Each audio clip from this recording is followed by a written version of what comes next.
नमस्कार दोस्तों, पाथफाइंडर में आप सभी का स्वागत है। मेरा नाम है डॉक्टर महिपाल सिंह राठौड़ और आज इस लेक्चर में मैं आपको बताऊंगा कि यूपीएससी 2021 प्रीलिम्स के लिए आपकी क्या रिवीजन स्ट्रैटेजी होनी चाहिए।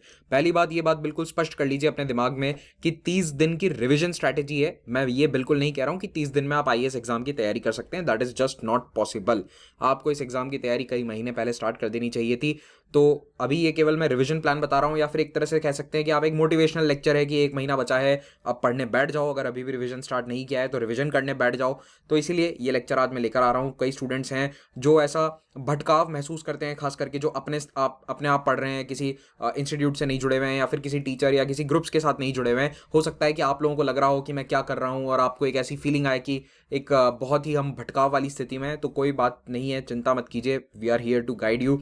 तो पहली बात तो इस लेक्चर को देखो कि किस तरह से आप अपनी स्ट्रैटेजी को फाइन ट्यून कर सकते हैं। आगे बढ़ने से पहले इतना बताना चाहता हूँ कि अनअकैडमी ऐप पर आप मुझे इस आईडी पर फॉलो जरूर करें। मेरी जो भी स्पेशल क्लासेस है, जहाँ पर भी मैं कई इंटरेस्टिंग टॉपिक्स पढ़ाता हूँ, हर वेडनेसडे को मेरी वहाँ स्पेशल क्लासेस होती है, उसको आप जरूर देखिए। तो यहाँ पर आप मुझे फॉलो कर लेंगे तो आपको उस क्लास का नोटिफिकेशन प्राप्त हो जाएगा।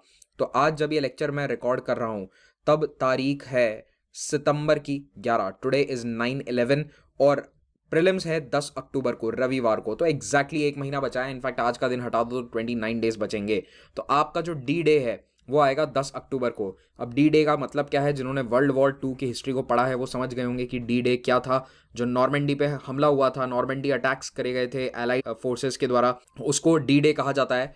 एस्पिरेंट्स की स्थिति भी कुछ ऐसी ही होने वाली है जैसा कि डी डे को दर्शाया गया था एक famous Hollywood film saving private Ryan में।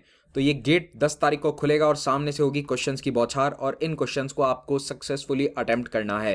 खैर चिंता मत कीजिए, वॉर रेफरेंस थोड़ा ज़्यादा हो गया। अभी एक बार सिलेबस देख लो। तो हमेशा सिलेबस की एक कॉपी आपके दीवार पर पेस्टेड होनी चाहिए, या फिर जहां भी आप उसको देख सकें, दीवार नहीं तो अपनी टेबल पर कहीं ना कहीं आसपास सिलेबस जरूर रखिए, दोनों का, प्रीलिम्स का, मेंस का।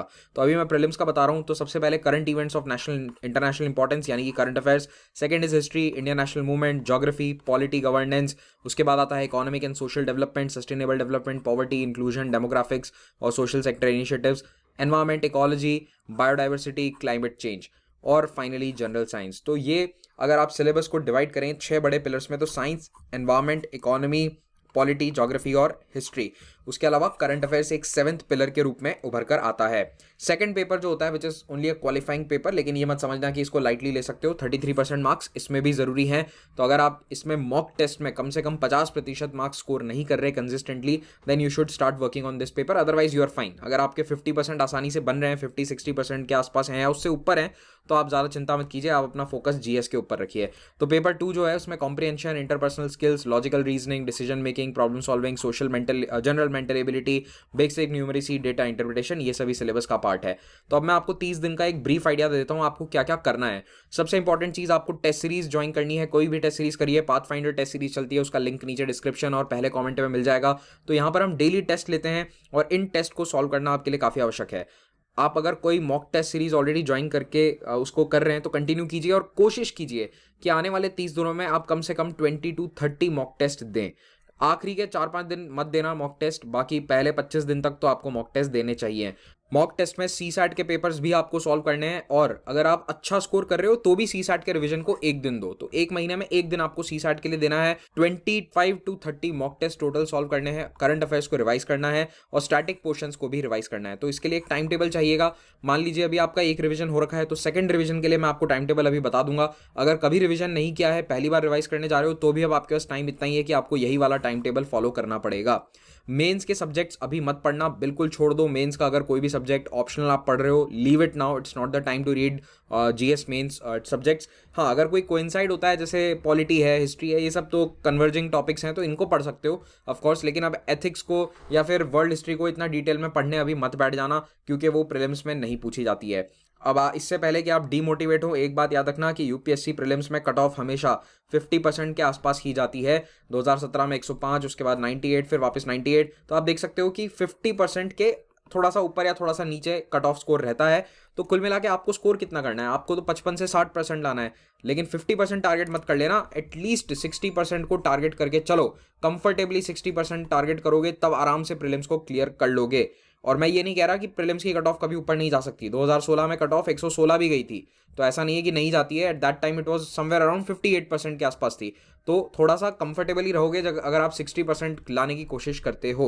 तो 60 भी तब आएंगे जब टारगेट 70 का रखोगे, तब जाके 60% नंबर आएंगे, और 50% तो बैर मिनिमम है ना। आपको जस्ट कट ऑफ स्कोर नहीं लेकर आना है, वरना आप एक महीने इसी टेंशन में रहने वाले हैं कि मेरा होगा नहीं होगा, और फिर आप बैठकर 10 आंसर की से अपना क्वेश्चन मैच करोगे, ये देखोगे कि इसका आंसर क्या है, उसका आंसर क्या है। तो इस एंग्जाइटी और इस टेंशन वाले एक महीने को बचाने के लिए बेस्ट यही होगा कि आप 110 से 120 के बीच में स्कोर करने का टारगेट रखो। आसानी से कट ऑफ क्लियर होगी तो आपको भी कॉन्फिडेंस रहेगा, मेंस की तैयारी अच्छे से कर पाओगे, और कम से कम कुछ दिन आपके वेस्ट नहीं होंगे। तो पहली बात ये याद रखना, नथिंग इज इम्पॉसिबल। दुनिया में लोगों ने कुछ भी हासिल किया है, अगर आप पढ़ने बैठ जाओ तो आप कुछ भी कर सकते हो। The human mind is capable to do anything. तो अगर आप अच्छे से रिवाइज करते हैं, मॉक टेस्ट देते हैं, जो आपको करना है, अगर आपने वो कर लिया तो आपको सिलेक्शन से कोई नहीं रोक सकता, प्रीलिम्स क्लियर करने से भी कोई नहीं रोक सकता। तो सबसे पहले डेली टारगेट बनाओ स्टैटिक सब्जेक्ट्स का, कि कितने चैप्टर करोगे, कितने पेजेस पढ़ोगे, क्या टॉपिक्स आज कवर करने हैं, उसका प्लान बनाओ, पहले उसको बैठकर लिखो। अब वो प्लान जो होगा ना, वो मैं आपको नहीं देने वाला हूँ, ये इतना सा आपका काम है कि आप थोड़ा सा सब डिवाइड करो। मान लो कि आपको मैंने बता दिया 5 दिन आपको हिस्ट्री पढ़ना है, अब उसके अंदर से आपको ये डिसाइड करना है कि मैं मॉडर्न हिस्ट्री कितनी देर आज पढ़ूंगा। हो सकता है कि आपको लग रहा होगा कि मुझे हिस्ट्री नहीं पढ़ना है, मुझे 2-3 सब्जेक्ट एक साथ पढ़ने हैं, मैं बोर हो जाऊंगा। तो ठीक है, 2-3 सब्जेक्ट एक साथ पढ़ो। तो मैं आपको एक रास्ता दिखा रहा हूं, I will just show you a path, that is why we are named Pathfinder. लेकिन उस रास्ते पर चलना आपको है, और थोड़ा बहुत रास्ते से डिविएट भी हो सकते हो, लेफ्ट राइट जा सकते हो, लेकिन हाँ, बहुत दूर मत चले जाना, रास्ते के आसपास ही रहना। ओके, तो डेली टारगेट्स अपने आप सेट करो स्टैटिक सब्जेक्ट्स के, कितने चैप्टर पढ़ने हैं, क्या टॉपिक्स आपको कवर करने हैं डेली। संडे को छुट्टी मत मनाना, संडे छुट्टी मनाने का समय गया। Now you have to work on Sundays as well. पूरे हफ्ते आपको पढ़ाई करनी है, और याद रखना कि प्रीलिम्स में रिवीजन इज मोर इंपॉर्टेंट। इसके बजाय कि आप ज़्यादा सिलेबस कवर करें, आप कोशिश करो कि मैं ये भी पढ़ लूँ, वो किताब भी पढ़ लूँ, ये भी सोर्स कवर कर लूँ, नहीं। अब नए सोर्सेज पढ़ना बंद कर दो, बिल्कुल कोई नया सोर्स नहीं पढ़ना है। जो आपने पढ़ा है, जो आपके नोट्स हैं, जिस भी लेक्चर्स को आपने फॉलो किया है, उसके नोट्स आपको बार बार रिवाइज करने हैं। So revision is the key, try to revise at least 2 to 3 times. इसका मतलब है 2-3 बार आंखों के सामने से निकल जाना चाहिए जो भी अभी तक आपने पढ़ा है, और ये तभी होगा जब 2-3 बार आप क्विक रिवीजन करोगे। तो अभी जो मैं एक प्लान बताने वाला हूं आपको, वो एक सिंपल रिवीजन के लिए है, वो क्विक रिवीजन के लिए नहीं है। मैं मान के चल रहा हूं कि वो किसी का पहला रिवीजन है, तो उतने दिन उसको 1 महीने के लिए देने हैं। अब करंट अफेयर्स क्वेश्चंस के लिए क्या करना है, कई बार स्टूडेंट्स मुझे डेली मैसेज करते हैं, पूछते हैं कि करंट अफेयर्स कैसे पढ़ें। तो भाई साहब, पहली बात तो हम करंट अफेयर्स यहाँ पढ़ा रहे हैं पाथ फाइंडर पे, उनको देखो। और करंट अफेयर्स जो हैं वो येस अनप्रेडिक्टेबल होते जा रहे हैं। यूपीएससी एग्जाम डेफिनेटली बहुत वाइड रेंजिंग करंट अफेयर्स पूछ रहा है। तो करंट अफेयर्स में सिलेबस का कोई दायरा नहीं है, तो इतना टेंशन मत लो। वो अगर दायरा बड़ा है तो सभी के लिए, केवल आपके लिए नहीं है, ठीक है। आप हमारे जो लेक्चर्स हैं उनको फॉलो करते जाइए, और हमने क्या करा है कि एक सीरीज बनाई है पूरी, पास्ट 1 ईयर के इंपॉर्टेंट करंट अफेयर्स उसमें पूरे कवर्ड हैं। अनिरुद्ध सर की वो सीरीज है, आप उसे जरूर देखो, वहां से आपका काफी कुछ कवर हो जाएगा। और जो हम डेली लेक्चर्स बनाते हैं टॉपिक्स पर, उन्हें तो आपको देखना ही है। लेकिन एक बात हमेशा याद रखना है कि स्टैटिक पोर्शन जो है वो आपके सिलेक्शन को गारंटी करता है, क्योंकि स्टैटिक पोर्शन से सवाल आएगा ही आएगा। करंट अफेयर्स में देखो, चाहे कुछ भी आ जाए, स्टैटिक तो सेम है ना, स्टैटिक में कोई बदलाव नहीं होता है। तो स्टैटिक पोर्शन ये गारंटी करेगा कि आपके कम से कम 70-80 नंबर आ जाएं। हो सकता है करंट अफेयर्स में आप कमजोर हैं, तो भी आपको 20-30 नंबर ही यहां से कवर करने रहेंगे। 70 to 80 मार्क्स आप बड़े आराम से स्टैटिक पोर्शन में स्कोर कर सकते हैं। तो फोकस रखना पहले कि स्टैटिक को रिवाइज कर लो, और साथ साथ में करंट अफेयर्स भी आपको धीरे धीरे करते जाने हैं। तो अब स्टैटिक के लिए आपको क्या करना है, पाथ फाइंडर में उसमें भी आपकी हेल्प करने के लिए हमने काफी कुछ कर रखा है। एनवायरमेंट इकोलॉजी के लेक्चर्स हैं किंजल चौधरी सर के, तो इन लेक्चर्स से रिवाइज कैसे कर सकते हो, लेक्चर्स को 2x की स्पीड पर चला लो। लेक्चर के जो पीडीएफ आपको देखने को मिलेंगे, उन पीडीएफ को आप डाउनलोड करके वहां से रिवाइज कर सकते हो। मॉडर्न इंडियन हिस्ट्री को मैंने कवर कर रखा है, ऑलमोस्ट पूरा कवर हो चुका है। तो यहाँ से प्रीलिम्स में बहुत सवाल आने वाले हैं। ईपीएफओ के एग्जाम में भी मेरे लेक्चर से काफ़ी क्वेश्चंस आए थे, मॉडर्न हिस्ट्री के लेक्चर से इसमें भी आने वाले हैं। यूपीएससी सिविल सर्विसेज प्रीलिम्स में भी आएंगे। जो 1 ईयर कंपाइलेशन वीडियोज़ हैं करंट अफेयर्स के, अनिरुद्ध सर की सीरीज़ है, उसको ज़रूर देखो। कई स्टूडेंट कहते हैं कि प्लेलिस्ट कैसे ढूंढें, तो देखिए आप हमारे चैनल में जब जाएंगे, होम पेज पे जाना चैनल के, वहाँ पे आपको होम, वीडियोस, प्लेलिस्ट ऐसे ऑप्शंस नजर आएंगे। प्लेलिस्ट पे क्लिक करोगे तो आपको एनवायरमेंट इकोलॉजी की प्लेलिस्ट, फिजिकल ज्योग्राफी की प्लेलिस्ट, इस तरह से प्लेलिस्ट नजर आएंगी। जो प्लस कोर्स सब्सक्राइबर हैं या प्लेटफॉर्म पर मौजूद हैं स्टूडेंट्स, वो मिडिवल हिस्ट्री मेरे लेक्चर से रिवाइज कर सकते हैं, क्योंकि मैंने जस्ट अभी कुछ दिन पहले ही मिडिवल हिस्ट्री का कोर्स वहाँ खत्म किया है। तो यहाँ पर आपको 16-17 घंटे का कोर्स है, वहाँ पर भी अब आप स्पीड बढ़ा के उसको देख सकते हो और उसको पूरा कवर कर सकते हो। एनवायरमेंटल ऑर्गेनाइजेशंस का जो कोर्स है किंजल सर का, इसको भी आपको देखना है। मॉडर्न हिस्ट्री की लेक्चर सीरीज कुछ इस प्रकार से आपको यहाँ नजर आएगी। और प्लान बता देता हूं मैं स्टैटिक का कि रिवीजन के लिए कितने दिन किस सब्जेक्ट को देना है। देखिए, आप टोटल 19 दिन रखो स्टैटिक के रिवीजन के लिए एक महीने में से, जिसमें से 5 दिन आप दे दो हिस्ट्री, पॉलिटी और एनवायरमेंट साइंस को, 2 दिन आपको देने हैं इकोनॉमिक्स और 2 दिन ज्योग्राफी को देने हैं। थोड़ा सा यहाँ पे ज्योग्राफी पे मैंने कम स्ट्रेस दिया है, हो सकता है कि आपको ज्योग्राफी पे ज़्यादा दिन लगें, so it is completely fine. हो सकता है पॉलिटी 4 दिन में कर लो, हिस्ट्री 3 दिन में कर लो, it is up to you. थोड़ा सा आप इधर उधर कर सकते हो। ये मुझे लगता है कि एक आइडियल प्लान होना चाहिए कि 5 दिन आपको हिस्ट्री में लग जाएंगे, 5 पॉलिटी में, क्योंकि सिलेबस में काफ़ी बड़े सब्जेक्ट्स हैं। सिलेबस की वास्टनेस जो है यहाँ पर थोड़ी ज़्यादा है, ज्योग्राफी में भी ज़्यादा है। आई थिंक ज्योग्राफी में भी आपको 3 दिन तो मिनिमम लग ही जाएंगे। जो भी हो, आपको 19 दिन से ज़्यादा स्टैटिक रिवीजन में नहीं देने हैं। अगर बहुत ज़्यादा टाइम लगे तो 20 दिन दे देना, 20 से ज़्यादा मत दो। कोशिश करना कि ये आप 18 डेज के अंदर समाप्त कर दो, ताकि बाकी का समय आपको करंट अफेयर्स के रिवीजन में काम आए। क्योंकि करंट अफेयर्स जो है, मैं मानता हूं कि वो 70-80 के ऊपर वाला स्कोर जो है वो आपको करंट अफेयर्स से मिलेगा, लेकिन ये मार्क्स क्रूशल हैं। करंट अफेयर्स में अच्छा स्कोर करोगे तो आप 120-130 तक जा सकते हो, और उससे आपका सिलेक्शन कंप्लीटली 110% सुनिश्चित हो जाएगा। अब न्यूज़पेपर पढ़ना लास्ट के एक महीने में मैं सजेस्ट नहीं करता हूं, क्योंकि होता यह है कि अब एक महीने से क्वेश्चन तो आने वाले नहीं है प्रीलिम्स में, लेकिन अब प्रॉब्लम क्या है कि मेंस के लिए ये एक महीना आपका छूट जाएगा अखबार। तो यहाँ पर एक, अगर हम कॉस्ट बेनिफिट एनालिसिस करें तो मेरे ख्याल से न्यूज़पेपर पढ़ने में नुकसान है। फ़ायदा है, जीएस में थोड़ा बहुत फ़ायदा मिलेगा आपको मेंस के लिए, लेकिन जो आप उसमें टाइम स्पेंड करोगे उतने में आप बहुत कुछ रिवाइज कर सकते हो। So right now for 1 month leave the newspaper. Newspaper की बजाय कोई डिस्कशन देख लो यूट्यूब पर ऑनलाइन। राहुल सर का डेली डिस्कशन आता है न्यूज़ एनालिसिस का, उसको आप सुबह देख सकते हो। और उसके अलावा आप करंट अफेयर्स के जो वीडियोज़ हैं जो यूट्यूब पर हम बनाते हैं पाथफाइंडर चैनल पर, तो उसको देखो। और एक बात याद रखना, इररेलेवेंट चीज़ें मत देखना। यूट्यूब पे क्या है ना, देखो, इररेलेवेंट चीज़ों की भरमार है। बहुत सारे टॉपिक्स, बहुत सारे वीडियोज़ ऐसे हैं जो लगता है कि आपको इंपॉर्टेंट है, बहुत सारे अच्छे चैनल्स भी बना रहे हैं, लेकिन उनमें से कई सारे आपके काम के नहीं होने वाले हैं। तो हमने अपनी तरफ से पाथफाइंडर पर बहुत ही केयरफुली सॉर्ट आउट करके करंट अफेयर्स के टॉपिक्स पढ़ाए हैं। और ये बात मैं आपको बिल्कुल आज स्पष्ट कर देता हूं कि जो लेक्चर यूपीएससी के लिए डायरेक्टली काम का नहीं होगा, उसके पहले 30 सेकंड में ये बात मेंशन्ड होगी। ओके, मैं खुद हर लेक्चर के अंदर, अगर मुझे लगता है कि कभी ये यूपीएससी के लिए रेलेवेंट नहीं है, मैं फर्स्ट 30 सेकंड्स में ये इन्फॉर्मेशन आपको बता देता हूं कि ये यूपीएससी के लिए बिल्कुल रेलेवेंट नहीं है, तो अपना टाइम वेस्ट मत करना। ओके, लेकिन कुछ ऐसे वीडियोस भी होते हैं जो कभी कभी हम जनरल इन्फॉर्मेशन या जनरल नॉलेज के लिए बना देते हैं। हो सकता है कि वो यूपीएससी के लिए डायरेक्टली एग्जाम में नहीं पूछा जाए, इंटरव्यू में वो टॉपिक इंपॉर्टेंट होता है। कई सारे ऐसे टॉपिक्स भी होते हैं क्योंकि वो आपसे इंटरव्यूज वगैरह में पूछे जाते हैं। कुल मिला के अभी ये याद रखो कि यूट्यूब पर अपना टाइम थोड़ा राशनिंग कर देना उसकी टाइम की। उसमें 1 घंटा या 1.5 घंटे से ज़्यादा यूट्यूब पे आपको खर्च नहीं करना है। फिर बात आती है कि करंट अफेयर्स कितने पुराने पढ़ें, तो देखो 12 महीने तो कंपलसरी है, पास्ट 12 मंथ्स के करंट अफेयर्स कंपलसरी हैं, लेकिन गवर्नमेंट स्कीम्स एटसेट्रा जो हैं वो आपको पिछली 4 से 5 साल की आनी चाहिए। जी हाँ, मैं अभी अपने सारे स्टूडेंट्स को ये कह रहा हूँ कि एटलीस्ट मोदी सरकार की जो फर्स्ट टर्म की स्कीम्स हैं वो तो आपको करके जानी ही हैं। और इसीलिए मैंने अभी रिसेंटली मिशन AIR 1 बैच में MCQs करवाए हैं। उसमें सारे मिनिस्ट्रीज मैंने कवर किए हैं, जितनी पुरानी स्कीम्स हैं उन पर भी मैंने क्वेश्चंस बना के उनको एक तरह से सारा रिवाइज करा दिया है, तो उन क्लासेस को भी आप देख सकते हैं। तो ये पुराने जो स्कीम्स हैं वो भी आपके लिए आएंगे, तो इसलिए ये मत सोचना कि केवल 1 साल के करंट अफेयर करने हैं। आपको आइडियली 2 साल के करंट अफेयर्स करने हैं, 24 महीने के, जिसमें गवर्नमेंट स्कीम्स तो और पुरानी आ सकती हैं। अगर बिल्कुल समय नहीं है तो कम से कम 1 महीने के तो 1 साल के तो करके ही जाना है। तो ये कैसे कवर करोगे कि एक दिन में 2 महीने के करंट अफेयर्स करो, चाहे आप किसी मैगजीन से करें, कंपाइलेशन मैगजीन्स आती हैं बहुत सारी, उनसे कर सकते हो। हमारे करंट अफेयर्स के वीडियोस जो अनिरुद्ध सर ने बनाए हैं उनसे कवर कर सकते हो। एक दिन में आप 2 वीडियोस भी देखोगे तो भी आपका काम हो जाएगा। कुल मिला के 7 दिन के अंदर ये सारा काम हो जाएगा। सो 19 + 7 26 दिन के अंदर अंदर आपका स्टैटिक और करंट अफेयर्स पूरा कंप्लीट हो जाना चाहिए। जितने भी इंपॉर्टेंट MCQs हैं वो मिशन AIR 1 बैच में कवर कराए जा रहे हैं। इसमें अभी मैंने क्लासेस लिए हैं on the government schemes and policies, और उसके अलावा दूसरे सब्जेक्ट्स की क्लासेस जो हैं वो भी चल रही हैं, तो आप उनको भी ज़रूर देखिए। और ये बैच अभी ऑन गोइंग है, तो इसको ज्वाइन कर लेना और इसकी पुरानी क्लासेस भी देख लेना। मैं तो यही कहूँगा, 1 तारीख से ये शुरू हुआ था।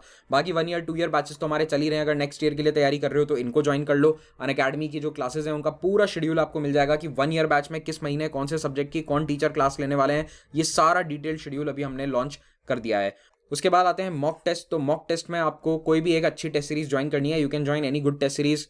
अनअकैडमी प्लेटफॉर्म पर आपको पाथफाइंडर टेस्ट सीरीज मिलेगी जो आपको जीएस की तैयारी करवाएगी। तो जीएस के लिए, प्रीलिम्स के लिए पाथफाइंडर टेस्ट सीरीज हमने लॉन्च करी है। इसको आप डेली करें। इसमें हफ्ते में 5 दिन इसमें क्वेश्चंस आते हैं और ये आपके प्रीलिम्स के स्कोर को इंक्रीज करने में डेफिनेटली मदद करेगी। जो 6 महीने से इसको कर रहे हैं उनको बहुत मदद मिली है।